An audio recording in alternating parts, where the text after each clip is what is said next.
Titanic को बनाने वाले ने कहा था कि ये डूब नहीं सकता, खुदा भी इसे नहीं डुबो सकता।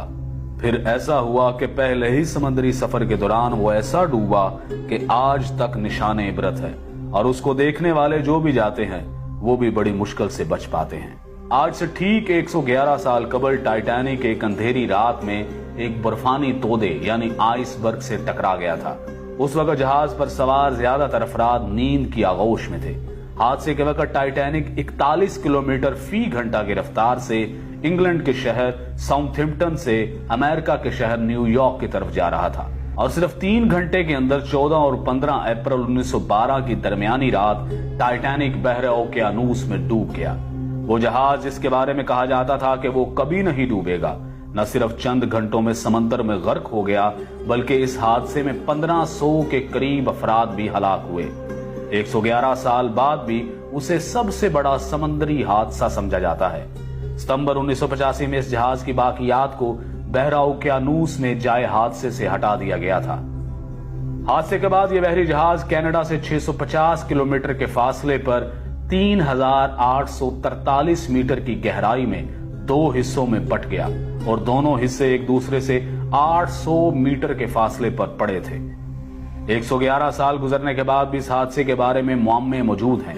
माहिरीन की राय इसके बारे में क्या है, जानिए इस वीडियो में। इस बहरी जहाज के बारे में कहा जाता था कि यह डूब नहीं सकता, खुदा भी इसे नहीं डुबो सकता। इस यकीन की कुछ वजूहात भी थी। Federal university of Rio de Janeiro के शोबा बहरिया और ओशन इंजीनियरिंग के प्रोफेसर और इंजीनियर अलेक्जेंडर डी पेन्हो अल्हो कहते हैं कि इंजीनियरिंग के लिहाज से यह डिजाइन की बुनियाद पर तैयार करदा पहला बहरी जहाज था। कई वाटर टाइट कंपार्टमेंट्स बनाए गए थे, यानी जहाज का एक कमरा पानी से भर भी जाए तो दूसरे कमरे को गर्क नहीं कर सकता था।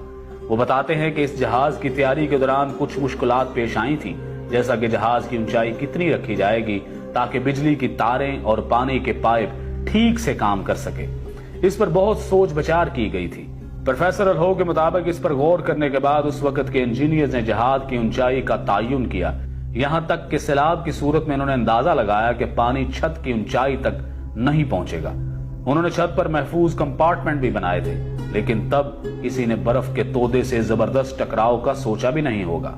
माहिरीन का कहना है कि तसादुम इतना जोरदार था कि जहाज की मेन बॉडी में जहाज की निसफ लंबाई तक सुराख हो गया था। ऐसी हालत में पानी डेक तक पहुंच गया था। जहाज पानी से भरने लगा था। ऐसी सूरत हाल में रेस्क्यू मुमकिन नहीं होता। आप पानी को निकालने के लिए जहाज में मौजूद तमाम पंप्स चालू कर सकते हैं, आप सब कुछ आजमा सकते हैं, लेकिन जिस रफ्तार से पानी अंदर आ रहा होता है उसी रफ्तार से उसे वापस बाहर नहीं फेंका जा सकता। एक जबरदस्त तसादुम के बाद जहाज की साख में तब्दीली आई और दरवाजे बंद नहीं हो रहे थे, वो भंस गए थे। टाइटैनिक को इस दौर में भी खालस स्टील से बनाया गया था, लेकिन उस वक्त का स्टील ऐसा नहीं था, आज की फौलाद की तरह मजबूत नहीं था। बड़े हादसों के बाद इसकी वजूहात में इंसानी गलतियां हमेशा पाई जाती हैं। माहिरीन के मुताबिक आइसबर्ग से भरे खित्तों से गुजरने में मुश्किलात के बावजूद इस पर सफर को तेजी से मुकम्मल करने का शदीद दबाव था। दरअसल ये दबाव ब्लू